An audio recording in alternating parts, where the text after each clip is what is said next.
Um, Thank you very much for joining us today.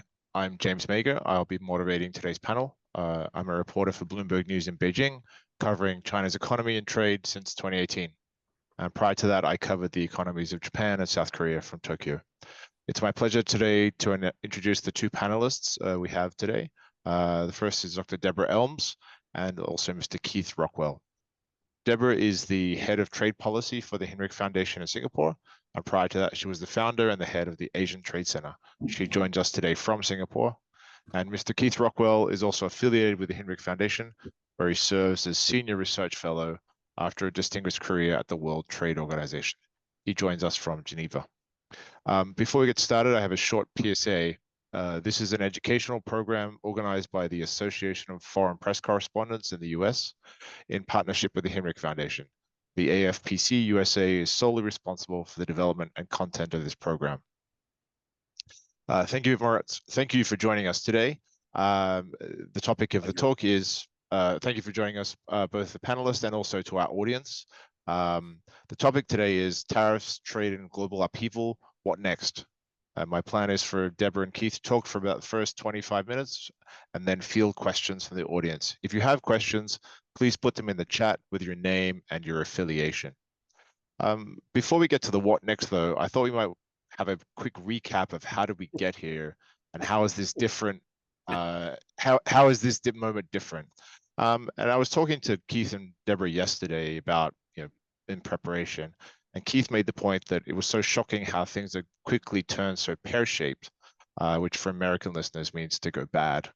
That stuck with me because for me, I sort of see the events as a continuation of the last 10 years of sort of trade conflicts we've had in Asia, whether it's the Korea-China conflict or Australia-China or the first trade war and other things. So I kind of see this as a continuation, an escalation of the trade conflicts we've had, but obviously people have different opinions. So, I mean, without further ado, first Deborah maybe, and then Keith. How do we get here? How new is this? And is this just an escalation or is this something revolutionary? Thanks very much. I'm very happy to be here, and thanks to everyone for being online with us today. For me, this is, of course, it's the accumulation of a lot of events, but let me just give you the analogy that I think makes the most sense, which is that we've spent roughly 80 years designing and developing like a beautiful, stunning ceramic vase, right? We've all collectively put together the clay, the glazing, the flower decorations, the handles, I don't know, whatever was on this vase.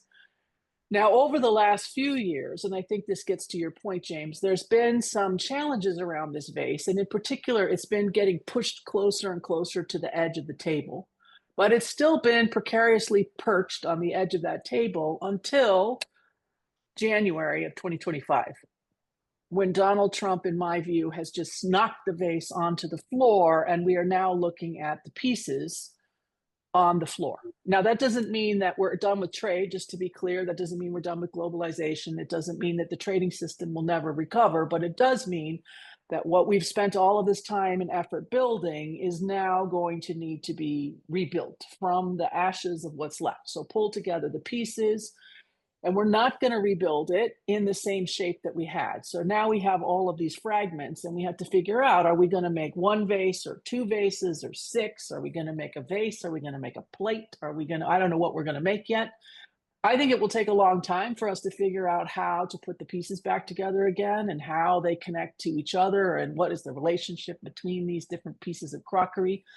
But the point is that, in my view, we are looking at a fundamentally new situation starting in January. And I think part of what has been so head spinning, and the reason why we have such high levels of interest in trade, so much so that all kinds of crazy people have decided that they're experts on trade, because this has happened so fast, right? So we were precariously balanced on the edge of that table, but we weren't in pieces on the floor until less than 100 days ago. And then suddenly 100 days ago, all of a sudden, the situation is different.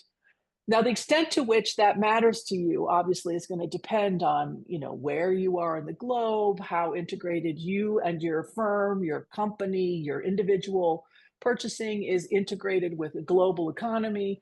how reliant you are on certain markets over other markets. Crucially, how connected are you to the US? How connected are you to China? But the point is that for all of us, the vase is now broken. And we have to figure out how we go from here. And we've done that, of course, largely because of what Trump has done himself, which I think is also unprecedented. Normally, it's not one person who sort of, causes this sort of damage, but we all have to deal with the consequences. And so, again, one of the big efforts for all of us for the last 100 days, and certainly for any journalist on the call, has been to try to explain what has happened, to unravel it, to try to think about what does that mean going forward, to start putting together like the stories that explain what has happened, what does it mean, what are the pieces that are larger than others, sort of what's left, what's not, where the damage is. And so I think the reason why we are all feeling unsettled and why we get so many people at these kinds of events is we're all grappling with what does that mean? What does it look? What does it mean when the vase isn't there anymore? We've been warning about the risks to the global trading system in particular for a long time, difficulties with operations in the past, but I don't know that we anticipated the speed and the scale with which this would take place. And I would say, in particular, what we didn't anticipate, and I can't remember anyone who suggested that this was going to happen, that we would be in a world with a hard, fast decoupling between the United States and China within 100 days. I'm not sure that I can recall anyone saying, oh, yeah, within 100 days, we will have tariffs back and forth 125% one way and 145% plus in another direction. And that would basically lead to the end of trade, or a lot of the end of trade in goods between two of the major markets. And then all of the associated consequences and second order consequences that come from that, including everything from shipping disruptions to new shipping routing, new trade routes, new searching for, suppliers, vendors, et cetera. And so all of that, in my view, has added up to a lot of interest in trade, not as many answers as you would like to see, because we're still sort of staring at the pieces, wondering where do we go from here. So let me stop there and turn it back over to you and to Keith for more details. And Keith, your thoughts? I mean, how new is this, and where do you see we are right now? Well, I would agree with much of what Debbie said, but I would also say that let's put this into a certain context. This is not new. The speed with which things are happening is not new, but the tendency of Americans to shift into isolationism and protectionism has historical precedent. We need only look back to the 1930s and the havoc that the Smoot-Hawley Tariff Act caused, but also dating back within the last decade and even before that, since the creation of the WTO, the pushback against trade has been perhaps strongest in the United States. The Seattle Ministerial Conference in 1999 is a good example of this. And the fact that in the first Trump administration, there was a lot of shaking the foundations of the global trading system, of the WTO, the destruction of the dispute settlement system. Ngozi would disagree that it's been destroyed, but with the scrapping of the appellate body, you now have a dispute settlement system that is fundamentally flawed and easily circumvented. So this is something that has been going on for a while. The Biden administration, I would characterize their relationship with trade as being benign neglect. They continued many of the tariffs that the Trump administration, the first Trump administration, had applied. Certainly with China, they even raised them on China. And they retained them even on allies like the European Union. They were unable to come to a trade agreement with anyone. It was the first U.S. trade representative in history to negotiate 0 trade agreements. At the WTO, they basically took a very passive role, undermining their own high-tech industry in several negotiations. So this kind of thing has been going on for a long time. And one of the things that it highlights, and maybe as we look through the broken pieces of porcelain on the floor, as Debbie has pointed out, we can see something in there that might provide a silver lining and a catalyst for trying to bring about reforms that are absolutely essential. The WTO's foundations have been weakened by its own inability to update its rule book. The notion that you could rely on litigation to shape the global trading system, which had been the sort of fallback option for too long, that has been proven to be an absolutely inoperable way to go about improving the WTO and the global trading system. Now we are faced with something that, as Debbie says, no one could have foreseen the speed and the destruction that has been brought about in just these 100 days. And we can talk about that more. But if you look at all of the indices, they show that what is out there is scary.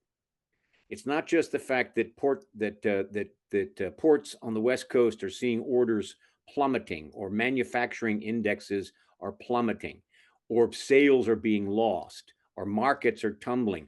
All of these things together, the prominence of the dollar, perhaps, all of these things taken together indicate that things are not going in a direction that anyone can find in any way comforting.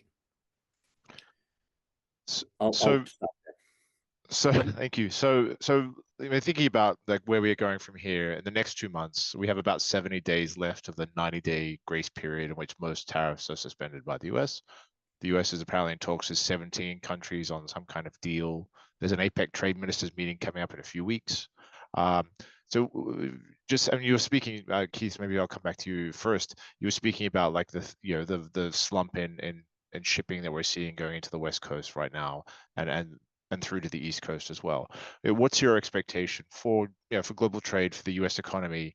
Is it a Wile E. Coyote moment where he's over the cliff, but he hasn't realized it yet? Or is there a possibility of negotiating new bilateral deals over this next 2-month period that may address some of the problems, both with trade, but also with the WTO system, as you were talking about? Well, let's look at what's coming. The first thing that we're going to see is shortages. And because of the importance of the Chinese as a supplier to the US market for all kinds of things, whether it's toys or whether it's very, very importantly, intermediate goods or machine tools that are used to make the goods with the intermediate goods that are being shipped from China. All of these things are now going to be in shorter supply. And that's a big worry.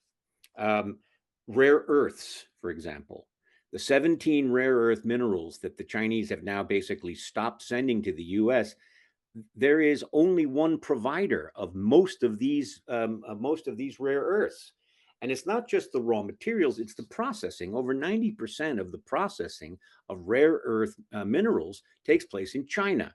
And in order to bring back supply, it's going to take years. It may take a decade before you're going to have a reliable supply, up and producing in sufficient quantities for the US market. And what we're talking about here is military products. You're talking about electric vehicle batteries, magnets that are crucial to all kinds of high-tech products. These things cannot be built without rare earths. So you're going to lose that, and that's causing a panic already. Let's look at some of the other things. You used to have US farmers providing 40% of the soybeans to the Chinese market. After the last trade war, that fell to 20%. They've never reclaimed their market share. Brazil has stolen market share from them. Boeing planes are being sent back from China, 2 already, perhaps as many as 50 for the rest of this year. Now, once you lose that kind of business, it's very hard to get it back. The soybean farmers are just one example. So this is going to mount up as something that is going to be, well, I think going to cause immense political pressure for the White House. President Trump's been told by CEOs that shelves will be bare at major retailers, that the Christmas holidays could be threatened because the supply of goods that are required. Remember, it's not just China. The reciprocal tariffs have been applied across the board. So there's no rerouting through Vietnam or Cambodia, as happened in the last trade war. If these tariffs all snap back, where is the supply going to come from? It's not evident. Then there's the financial market situation. The S&P has lost about 8% of its value since President Trump was elected. And the markets have been on a roller coaster, as everyone is aware. That uncertainty has really shaken people. investors, but also consumers. People who are planning to retire with their 401ks are now looking over a very, very difficult situation. But the really scary thing, at least for me, and I think for most people, is the bond market. Because if the bond market starts to tumble, what that says is faith in the US government to back up its bonds and bills has been shaken. Interestingly, the largest holders of US government debt are Japan and China, two countries that have been bashed by the president for their trade policies. They hold, if I can use the expression, a rather important trump card here, because if the bond market becomes more unsettled, that's going to cause huge problems. The other side of that, of course, is that it would have reverberations around the world. So look for unemployment numbers. Unemployment's starting to go up a little bit. There's pressure on this. The Philadelphia Fed indicates that manufacturers are starting to get worried about employment. Look at the logistics sector first, because if you see dock workers, airline staff, truck drivers losing their jobs, that tells you that goods are not being moved. Start to look for that. The indications are a little bit, at this point, uncertain, but the pressure is all moving in one direction. Okay. Then there's unexpected political developments. Look what just happened in Canada last night. You would never have forecast this 6 months ago. What's happened in Germany, similar thing. Australia's election is coming up very soon, and the polls are now going the other way, and it's all in response to Donald Trump. And so, I mean, how much of that do you agree with, Deborah? Do you think that's, that's like what likely is going to happen? And do you have other sort of outlook, for what's going to happen going forward? Well, I think put it this way: all of this political pressure, all of these early leading indicators, and all of the market turmoil has severely weakened President Trump's negotiating hand, because others are sitting back and saying the domestic pressure on him will mount to such an extent that he'll cave before these negotiations reach the critical point. And if you look at the key trading partners of the U.S., among these 15 to 18, I'm not quite sure what the number is. We don't even know if they're negotiating with the Chinese. Among these 15 to 18 countries, China, Canada, Mexico, the three largest U.S. trading partners, aren't even included. And the European Union, which has basically said they're not going to negotiate with a group that doesn't know what it wants. And that's a key question going forward. So the Europeans have also said, we have carefully lined up 300 billion euros worth of goods and services on which they will retaliate should the US carry out its threats. That's a pretty big stick to wield. If I could bring you in, Deborah, you were chatting yesterday. When we spoke yesterday, you said, Trump's unpredictable, he's mercurial, but we do know he likes tariffs. We do know he only thinks about the goods trade, and he likes being in the spotlight. So, from what Keith has just said, but also sort of based on that, those, what is it you see is going to happen in the next couple of months, as these negotiations go forward? Both for the economy, but also, both the economy in the US, but also for the talks themselves. Great questions. I mean, one challenge here is that everyone is asking, what is the strategy? What is the end game? What is it that Trump specifically wants? Because a lot of this trade, especially trade in goods and tariffs, is all a Trumpian thing. He's the one who is the decider. He decides whether they have tariffs, if they're a sector-specific tariffs, whether they're reciprocal tariffs, whether they escalate, as with the Chinese, or not. And so the question is, what is his strategy? And I think the challenge here is that he either doesn't have one or he has many, and they're all in conflict. So you decide whether it's better to have none or to have one, or that a lots. The point is that it's unclear what it is that he wants, and that makes it very hard if you're going to have a quote unquote negotiation. What are you negotiating over if the other side doesn't really know what they want? This has been a challenge. So we've had several governments, especially several Asian governments, who were hit hard by the reciprocal tariffs on Liberation Day on April 2nd, already making the trek to Washington to try to figure out how can they make an agreement in this case, right? So they've already gone. The Japanese, the Koreans, the Vietnamese are in town this week to try to sort of say, well, what would you like? And they've come away saying, we're super prepared. Like the Japanese, the Koreans, and the Vietnamese have all showed up with, suitcases, binders full of ideas. We're ready to negotiate a free trade agreement or something along those lines. Like, we know what we're looking for. What do you want? And the answer seems to be, we're not really sure on the US side.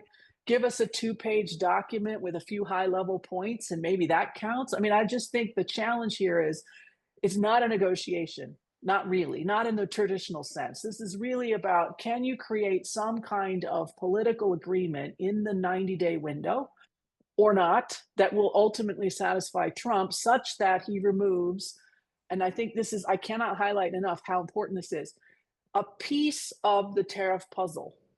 So what we're talking about at the moment seems to be the piece of reciprocal tariffs above 10%. So that 10% he claims is not going to budge. So the bit that's on top of 10%. So if you're Vietnam, the overall level 46%, we're talking about 36%. But that's, I mean, it's 36% is not nothing. It's important. 10% is also a big deal. The real challenge, though, that I see, especially for Japan, Korea, Vietnam, and others, is if we're only going to talk about reciprocal tariffs, that is not a lot of our trade. And crucially, it may not be a lot of the important trade going forward, because the US has also split off a bunch of products into sector-specific, especially Section 232 tariffs on national security for steel and aluminum, for autos. Auto parts is supposed to start on Saturday. Increasingly coming is going to be semiconductors, which includes really a lot of electronic goods that all 3 of those countries make a lot of: headphones, laptops, storage devices. It's not just semiconductors. Pharmaceuticals, which could include just pharmaceuticals, but it could include devices. It could include nutritional products. I mean, it's very hard, but these lists seem to be getting longer. It includes copper. It includes lumber. It includes critical minerals. I mean, the sector-specific content continues to grow. That is apparently not on the table in these discussions. And so if you are, especially a Japan, a Korea, a Vietnam, going to Washington or meeting with them here in Korea when they meet for APEC in 2 weeks, you are discussing an important thing. Let me be clear. Like the extra bit of reciprocal tariffs is not nothing. That does matter, but it is only a part of the problem that you face, because you are still, best case scenario, stuck with a 10% across the board and reciprocal tariffs on especially high value products that you might actually be very competitive at. And so we're negotiating, but again, over a small piece, unclear what the US wants, unclear whether you can get it done or not. And so we may announce deals, because I do think that pressure is building up in Washington and they need to announce something with somebody. So there could easily be, I can easily imagine a great deal announced in a big, signing ceremony. But when you look at the details, you'll say, well, really, that's just like a framework of an idea or a thought about an idea, or one, you're going to buy 2 planes. Okay, fine, buy 2 planes. You're not actually solving the problem. And for the counterparty, you still haven't solved the problem with ever escalating tariffs, and you have no idea how long, if at all, this deal is going to last. Because it's not clear that Trump in particular, but also this administration, will go longer than a week, a month, another 100 days before they rip up whatever agreement you had and say, too bad you didn't follow whatever we agreed to. Here's more tariffs for you. Yeah, USMCA was negotiated by Donald Trump. Yeah, the other thing is that I think the problem will arise that some of the things that Donald Trump is demanding are politically impossible for the interlocutors to deliver. For example, there is no way the European Union will negotiate its food safety standards to appease American agriculture interests. There is no way they will drop their regulation on the digital economy. They just won't. The political pressure on them is such that they can't back up on this. And the same goes for the British. Having said that, if you start to look at things like pharmaceuticals, more than half of Ireland's exports to the US, and Ireland has one of the biggest trade surpluses with the US of any country, comes from pharmaceuticals. Pharmaceuticals, by the way, which are being designed, and the patents are held by American producers, American companies. The same goes for the UK, for Switzerland to a slightly lesser extent. They're not going to back up on these key points, even at the risk of these crucially important industries being threatened. So if you ask them to decide between whether or not they will be reelected and whether or not they'll appease Donald Trump, they're not going to side with Mr. Trump. Well, if I could just follow up on that, on the Asian side in particular, there are two requests that I understand are coming from the US side that are going to be very challenging for Asia. One is about whether or not you are allowed to have an agreement, a free trade agreement or a trade agreement with China. We all in Asia have an agreement already with China. In fact, many times we have multiple. We have bilaterals, we have regionals, we have ASEAN plus China, there's RCEP, there's a lot of agreements that include China. So you're asking your partners to what exactly? It's unclear. Not sign another one, get rid of the ones you have. I mean, this gets very, very complicated. So agreement vis-a-vis China is difficult. But the second thing that's also super challenging is to squish Chinese content basically out of anything exported to the United States. Now, the level that you have to strip out of Chinese content, raw materials, parts, components, could be investment, it could be boards of directors, it could be that you have a PRC national somehow in your company. I mean, it's a little unclear what this looks like, but to get rid of that and then on anything that goes to the United States is going to be, well, I would argue impossible, but I suppose you could make it happen. But you would have to be absolutely certain that the United States is going to deliver something super important to you and that they will stick to it. Because if you're going to go through all of this domestic pain and turmoil to strip out Chinese content from supply chains that have been built up over decades in order to trade with the United States, which is a big market, to be fair, it's a big market, it's lucrative, they buy stuff in the US that no one else buys in quantities that no one else buys.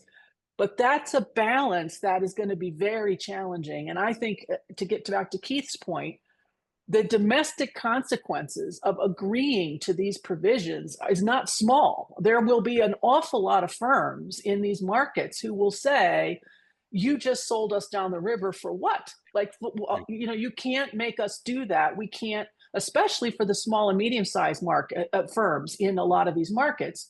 We can't survive without inputs from China, for example. Like, that's how we built things. That's how we are part of the Asian economic miracle. It's how we've had growth and economic development for a long period of time. If you stop that, we will end up with unemployment. We will end up with factory closures. We will have the potential for serious unrest in our domestic markets in Asia. So, be careful what you're asking for and wishing for out of this. Yep. Just to add one more thing, the demand to scrap the value-added tax is an absolute non-starter. So one of the stated goals of the U.S. over the past few years through the Biden administration, with the Inflation Reduction Act, with the CHIPS Act, into the Trump administration, has been to reshore or increase manufacturing production in the U.S. A lot of that is about defense. There has been some rare earths, as we mentioned before. There are companies like MP Materials, which is trying to set up a rare earth supply chain in the U.S. Pharmaceuticals is a very good example where there is some push from some people to reshore pharmaceutical manufacturing back to the U.S. from Ireland and other places where American companies have offshored it. Do you see that trade policies, maybe ones that are more predictable than what we currently have, but trade policies, tariffs can be a tool to achieve those kinds of industrial policy goals? And is the way that is going about it in the U.S. right now, is that possible that that's going to lead to some kind of success in a reshoring of manufacturing? I'll take this one for the moment. So I think one if you were to ask me, could I design a tariff policy that would support domestic manufacturing for a very specific reason, for a very specific sector? I think it's possible. I could come up with something. We've seen that in the past. We could do it again in the US. We could say, for example, the United States thinks that shipbuilding is extremely important for security purposes, must have the capacity to build container ships. Let's just say containers, forget the rest for the moment. US will therefore put in place potentially, and it can't just be tariffs, it would be a range of policies, tariff policies. It would have to be around skills upgrading and training of workers, because I don't think the United States even has enough welders to be able to weld these ships. So skills training, it would be about developing a pipeline, because it would not be immediate. So then who's going to purchase these ships that are going to be very expensive, especially the early ones, until you build up some scale. So you'd have to have a whole lot of supporting infrastructure. And in that, tariffs might be a piece of that in order to get, at the end of the day, to shipbuilding domestically within the United States. So if you ask me, could I do that and would tariffs be part of it? It's possible. But that is very different from this globally imposed, incredibly on again, off again set of policies, which is what we actually have. And I would say, in talking to companies all across Asia recently, what companies, including crucially American CEOs of regional, you're sort of the APAC head CEO for whatever, what are they talking about? Well, they're talking about increasingly trading Asia in Asia, or Asia in Asia for other, Asia plus Middle East, something like that. China in China, maybe. That's been a sort of growing issue for many firms since the first Trump administration, especially. But now they've added to the table something that you hadn't heard, I hadn't heard for sure, US for US. We're going to do some manufacturing in the US for the US market. We will do that, but we will sort of keep it walled off, and then we will trade elsewhere, including, again, from American multinationals. I mean, so we talk a lot about sort of foreign counterparts, but I will tell you that the anxiety for American multinationals who are trying to operate outside the United States is very high as well, as they try to say, like, how are we going to survive? What are we going to do? And so, again, that America for America strategy, that is a new one that just came, recently. And even, again, if the tariff policy were to end tomorrow, let's imagine Trump says, he wakes up, he says, forget it, it was a bad dream, we're not doing it anymore. There will still be firms who will say, if we plan to trade with the United States, we're going to need a different strategy from whatever it is that we thought we were going to have in December. And we are far less reliant. We are going to do everything we can to be far less reliant on the US. Or if we are reliant on the US, we're going to try to make sure we mitigate that risk by some kind of, maybe it's a domestic production, maybe we just limit our overall exposure, but we have to think a lot harder about risks out of the US. And I will come to you, Keith, in just one second. I just wanted to say, if anyone has any questions, I have 3 questions so far, but please put your questions into the chat. And when you do, please put your name and your affiliation. Thank you. Please, Keith. Just to respond quickly to this, the answer to your question is, it can be done, but it has to be a part of something that has an overall strategy to it. It has to be part of an industrial policy that is well considered and well thought out. And that means investing. That means offering government incentives. This has caused a great deal of indigestion globally with the IRA and with the CHIPS Act, which the Biden administration put in place. But it also did a very important thing. It encouraged a lot of companies, whether they would be Taiwanese chip makers or European car makers, to consider boosting their production in the US, because they would get benefits from the government, tax benefits, research grants, access to all kinds of government incentives, which are not part of any of the Donald Trump trade regime at all. And if you want to have a program of bringing jobs back, manufacturing back, it's a much smarter thing to carefully think this out and to provide incentives rather than threats. So maybe if we can go to a few questions, and then maybe we can follow up. The first question is from Jan van Herf from BASF.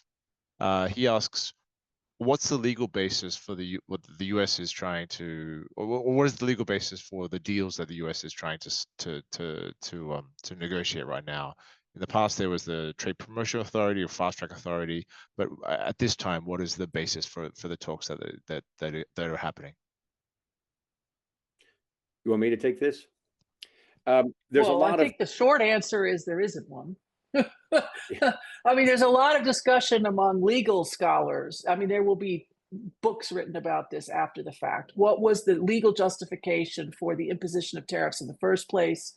Was it the appropriate legal justification? The lawsuits are piling up already, particularly on IEEPA, the Emergency Powers Act, and its use of tariffs in the IEEPA.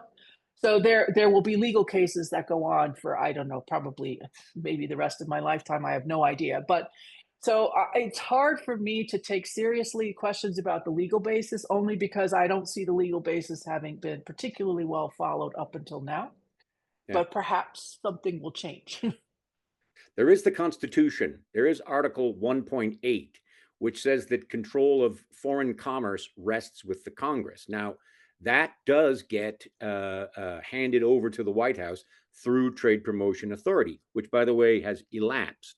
So this is a power grab, and there is a supine Congress right now that is not responding, is not showing that it has an interest in defending its constitutional authority. And this is a very, very big change. In the past, there was tremendous jealousy on Capitol Hill, regardless of who was in power and what party, about protecting congressional authority over trade. And it's true, they would cede it. Very difficult to negotiate with 535 members of Congress representing wildly different constituents. But by the same token, at the end of the day, those trade agreements, whether it was the Uruguay round or whether it was NAFTA or the USMCA, all had to go to Congress to be approved. What will happen if they do a deal now? Well, the legal limbo is going to be extraordinary because, in fact, like I say, at the end of the day, there's the Constitution. Whether that still means anything is a very important question. And one other question, which I think you've kind of answered already, but can the disruptive effects of these tariff policies be undone, or have they permanently damaged both trust in the global trading system and also, I guess, the trade in goods that is already happening? Well, I think the global trading system had suffered quite a lot. I think people are starting to look at it. How does the song go? Don't it always seem to go? You don't know what you've got till it's gone.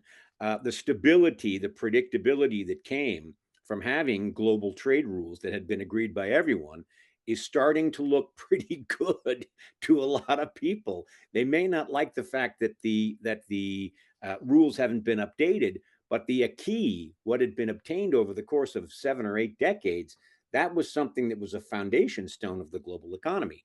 With respect to more micro things, I don't think that the farmers are going to get their market share back in China ever.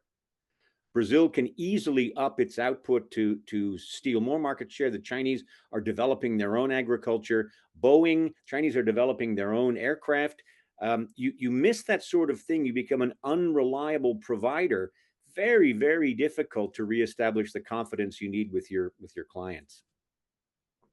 I would say 2 points on this one. So one is that you will, I assume firms especially will start to gravitate even more heavily towards any existing trade agreement without the United States. So within Asia, we have lots of them. We have, ones that are within the Southeast Asia. We have ones with Southeast Asia and all of its dialogue partners. We have ones that include 15 countries in Asia. We have the Comprehensive and Progressive Trans-Pacific Partnership with 12 countries all over the place, more in the queue. Firms will say, how do I limit my exposure and how do I limit the risk? I will turn to these alternatives, which are often very important and sometimes often underutilized by firms. So one way to mitigate this problem, even if the trade disruption ended tomorrow, is to say, for us going forward, we need to be much more clear and careful about what are we trading, who are we trading it with, and where, and matching that to an existing trade agreement, because those are harder to get those are harder to disrupt. Doesn't mean they can't be disrupted, as Trump proved with USMCA, but most governments will not just sort of rip up a legally binding agreement with their partners. So assuming that that doesn't happen elsewhere, that's great. But I would also say there's a second piece to that, which is when Trump gives you the example of doing things differently, that's attractive to an awful lot of governments who are likely to maybe not quite in the same Trumpian way, they're not so enamored with tariffs, but they have lots of different protectionist tools that they like. And so you've given them license to do that. So one example from my part of the world today was Indonesia just rolled out new policies that they're using royalties on commodities in order to extract more revenue from commodities producers inside of Indonesia as a way for them to capture revenue. And I think part of the reason why that's attractive to them right now is they're thinking, well, everyone's focused on Trump. Trump is showing America first. Why can't we do Indonesia first? Why can't we impose restrictions on what happens in order for the government to benefit from revenue? And that sort of genie, in my view, is a little bit out of the bottle. Once you've said protectionism is fine and you can do all kinds of creative things legally and you don't have to keep following the rules of the global trading system, you open Pandora's box to all kinds of behavior that, we don't know where this will lead. Again, even if we shut the Pandora's box today, tariffs disappear, you've given license to a lot of sort of creative thinking, especially in the protectionist space, that I don't think would have been considered in December. Indonesia was already using export controls on raw materials, nickel, for example. One very good example of what you're saying, Debbie, is India. India has always been among the most reluctant countries to negotiate trade agreements. Now they're negotiating, apparently, seriously with the US, and I know that they are negotiating very seriously with the EU to an extent that we have not seen before. And they were not part of RCEP. They haven't been part of the progressive TPP. They have not been. They've been an obstructionist country in the WTO for decades.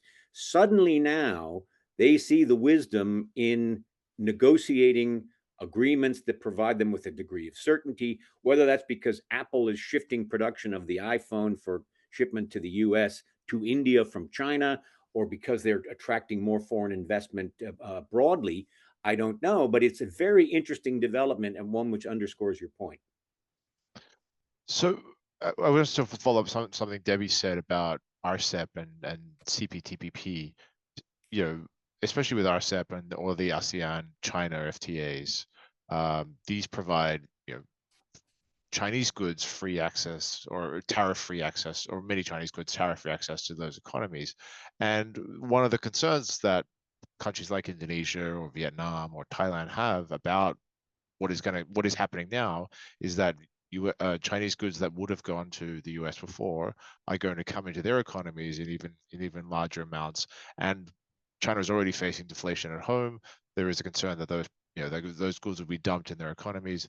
The Europeans, Ursula von der Leyen, when she spoke to Premier Li Qiang recently, raised that point specifically. They're very worried about Chinese goods being dumped in their market. So is there, on the one hand, yes, RCEP and TPP are attractive, surety for companies in a sense, but there is also the threat that, the disruptions that have been created will lead to companies in ASEAN being undercut.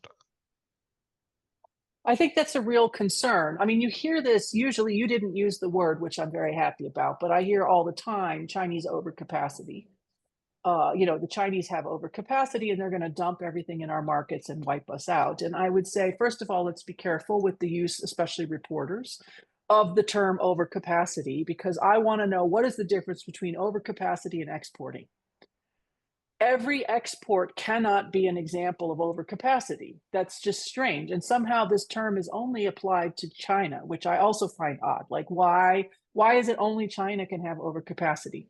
Now, there are some, just before I get complaints from people, it's clear that there are some products coming out of China in particular that do appear to fit a definition of overcapacity, i.e., there is more production than there seems to be demand, either in certain markets or globally. And so that, I think, is a concern, but it is not every product out of China. So let's just be careful about the overcapacity discussion. But you're right that when you change supply chains, you're going to find firms, not driven by government, just to be clear, but firms on their own instinct are going to pivot. And when they pivot, they're going to say, there's a whole world out there that's not American. Let's look for where those market opportunities are. Now, we haven't been in some of them because they were too small or they were too difficult, too expensive, too challenging. And so we really weren't there. But if you're going to close off one of the largest engines of economic growth globally, and it suddenly stops functioning or stops functioning well for a lot of firms, they have to do something. So in the short term, they may dump stuff. They may have inventory that just needs to be sold in the short term, and they will take a loss rather than zero. But that's not sustainable for a firm. So we will find some competitive pressures dumping in the immediate term, but that's not sustainable. So now you're going to have to sell at cost, at the price that makes you make money. Otherwise, you've just put yourself out of business. So, but what we will find, and I think this is also important to think about, we're just going to find more competition for trading goods.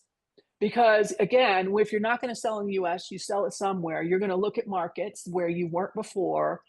And given the size and the speed and the scale of markets like China for making trade in goods, there is a reason to be nervous if you are, in Indonesia, Thailand, whatever, about new competition.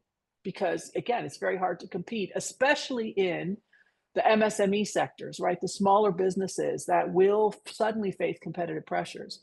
That's a challenge. And that's going to be a longer term, how are we going to deal with this new concentration of manufacturing, particularly in the hands of China, but it doesn't just have to be China. It'll be a handful of countries that have the lock on manufacturing.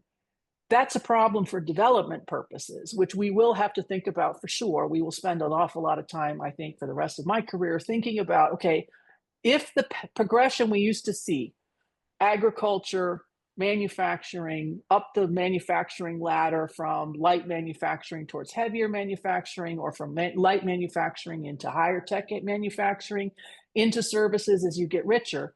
If that sort of conveyor belt or ladder, which was never quite as smooth as it sounded, but if it kind of is broken in the middle, how do developing countries get development? If you can't put people in factories to work, then where do they go?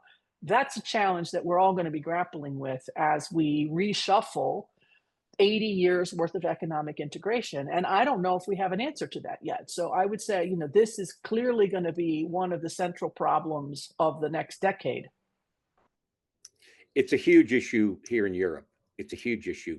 The Europeans have engaged in a number of investigations into electric vehicles, steel and aluminum, and the conclusions were the same in every one of these things. They were unequivocal. China is subsidizing and dumping production on the market, and they've said that's going to stop. And they've assured the domestic producers here, and Friedrich Merz, the chancellor, the new chancellor in Germany, has taken a very strong line on this. There'll be more government funds available for research and development and for production. And one of the things that they're doing is taking a page directly from the Chinese playbook, which is saying, you want to sell here, you got to make it here, and you got to transfer technology to our producers, or the door will be closed. And there's a lot of political support for that. And it would be difficult for the Chinese to say that that's not acceptable to them, because it's the game they've been playing for so long themselves.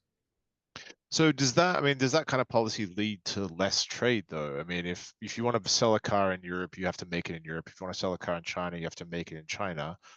Therefore, why does it? No one is going to export cars between Europe and China in an environment like that. I mean, just to take the car example. Keep in mind that, as I said in the beginning, 2/3 of all trade is parts and components. You're still going to have to export those things, and if you produce more cars, you'll be selling more parts and components. It'll alter the way in which you produce things. The supply chain may be shifting, but if it's the choice between that and not selling, Oh, look, in the US market, the Chinese don't sell any electric vehicles because the market is slammed shut.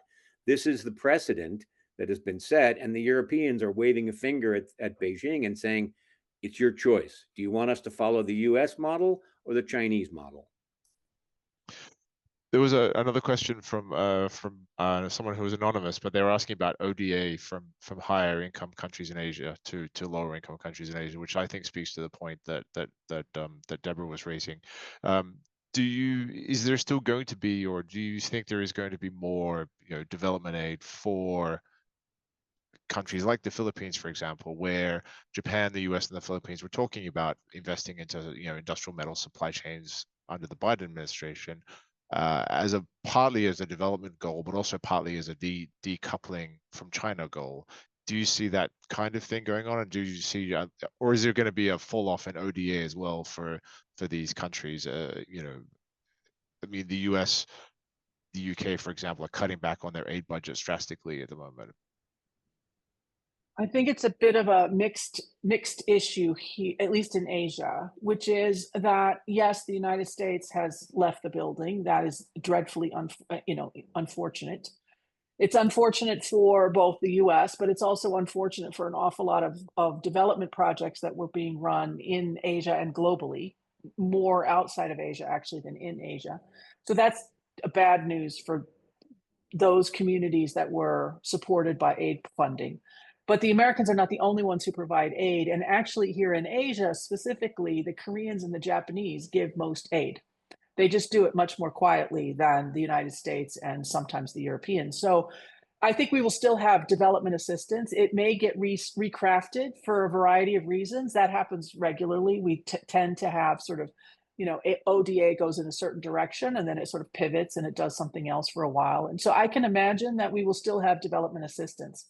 But I think that is not the only area where developing countries will be focused. It's not just going to be about taking in development aid dollars. It will also be about how do we attract inbound investment, period. Whether it's donor-driven investment or whether it's corporate investment, how do we make sure it comes here? How do we make sure it comes to our communities, especially for developing countries? How do we make sure that it provides employment opportunities in rural areas? How do we make sure that some of our more marginalized communities are not left behind as we reshape supply chains? That's hard. I mean, again, this is sort of, major reshuffling of supply chains in the moment in which lots of other things are happening. One of which is the collapse or at least the changing levels of development assistance.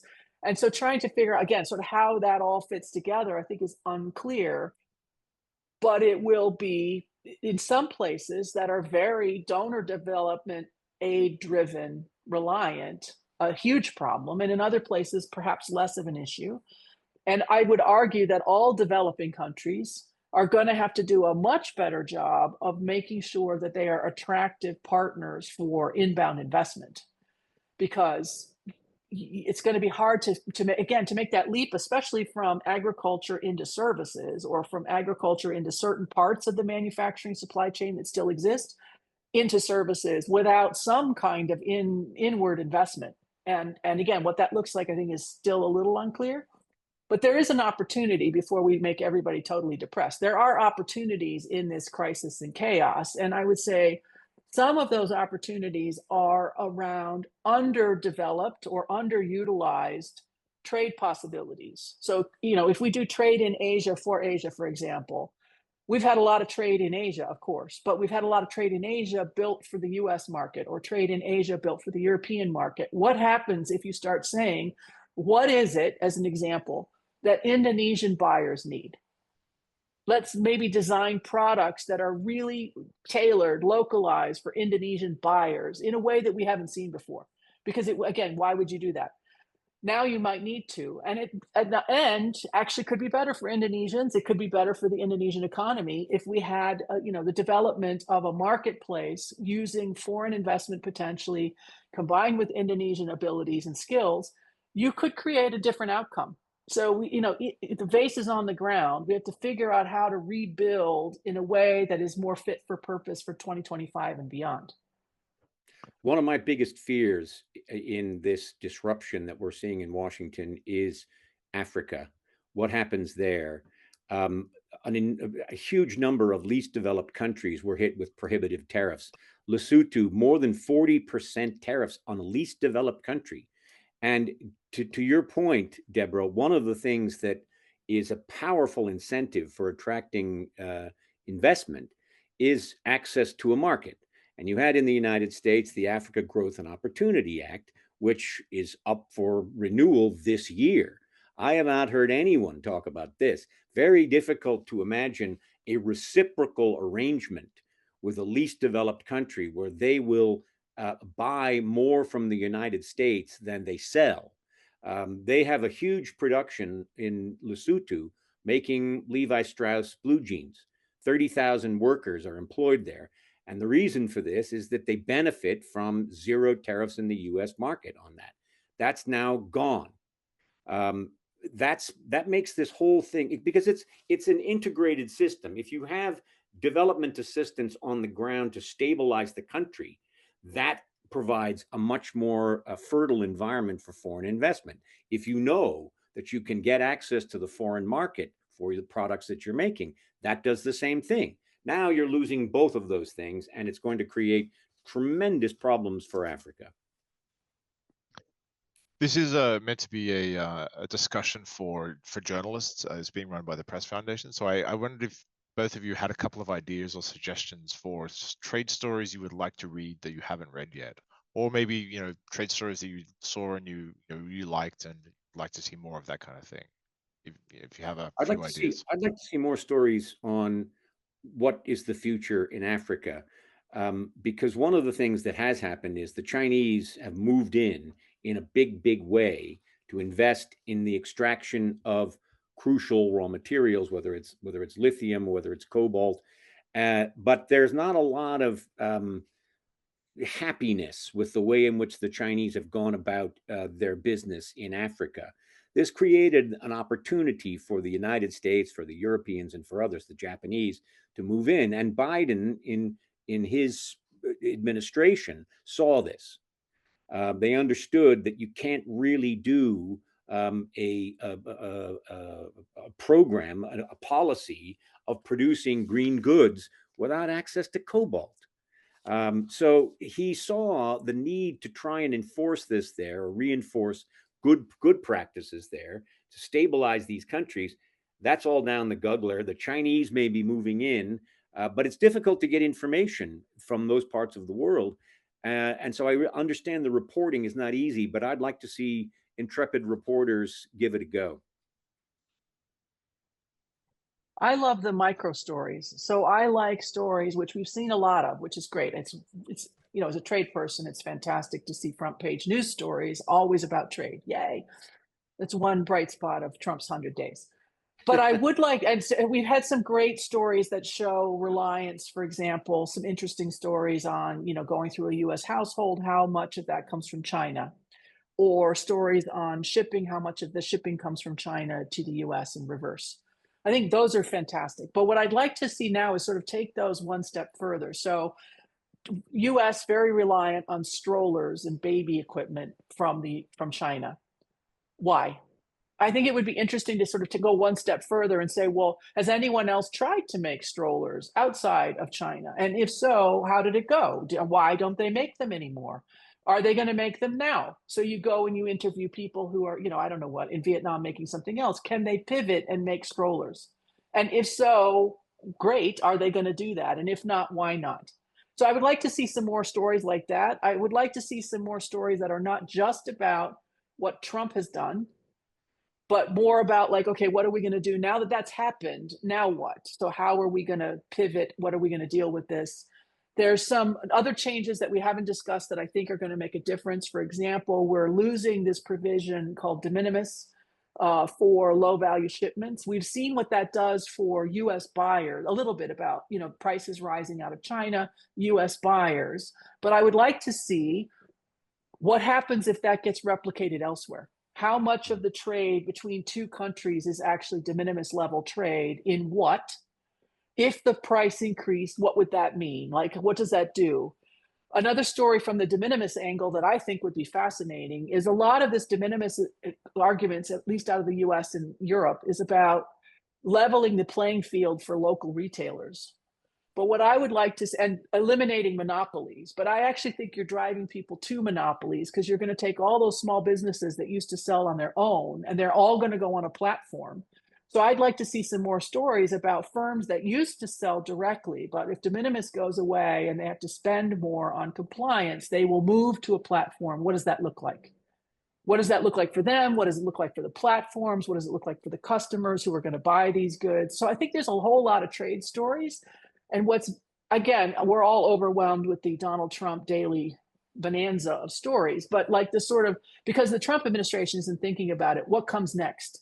What is the next order consequence? What does that mean for the next outside of the US issues? And, I think that's an area that is still underdeveloped that I suspect will also have play in the US for US based journalists, right? Because it's not just that Americans want to read necessarily about Americans. They might want to say, well, why can't I get a stroller from somewhere else? What is so difficult about making this product? Why can't I get one from someplace else that's half the price? One thing I think would be interesting is everyone talks a good game on reshoring, but you don't see a whole heck of a lot of it. Why is that? Who has tried this? How did it work? I know there's some furniture makers in North Carolina. There are some examples of artisans who've tried this. But in terms of large scale reshoring, it doesn't seem to be happening. And so the question is, why? Is it because these supply chains are so entrenched that no one is prepared to upend them completely and start from scratch? Is it because the US and other countries have lost the skills that were necessary to make these products? I'd like to see more deep diving into the whole notion of reshoring because I think it's more mythical than factual right now. That's it's very difficult on firms. Sorry, let me just answer on. one more quick thing. Again, asking companies when you say, are you going to reshore? Hell no. Where am I looking? I'm looking in Cambodia. Okay, but why? Like, why is it that you aren't looking in the US? Why are you looking? And why is Cambodia on your list? Like again, sort of the second order stories. If I can't do what I'm doing, where else can I do it? If it's not in the US, why isn't it in the US? And why is it in Cambodia? And why isn't that in Lesotho, for example? Yeah. So a little bit more of the sort of thinking through what firms are dealing with. What decision-making process are they going through? Because so many companies have a daily meeting of tariffs right now. They have a sort of tariff war room. What are they doing? What are they doing in those tariff war rooms? What are they thinking about? What have they dismissed? If they dismissed something in January, did they still dismiss it in May? Or is it suddenly like, wait a second, let's pull that one back out of the bin and let's look at it now in May? Labor cost differential is less and less of a factor too, with automation and all kinds of other advancements, 3D printing, etc. So what is the reason? Why is it not happening on a more on a broader scale? Okay, I think that's all we have time for today. Thank you much to two panelists, Deborah Elms and Keith Rockwell, for their time, and thank you all to the audience for listening to us. I think there was a lot of good. I definitely got some good ideas for stories out of that, and I think it was a really interesting discussion. So thank you very much for your time. Thank you, James. Thanks to everyone. Thank you to the National Press Foundation too.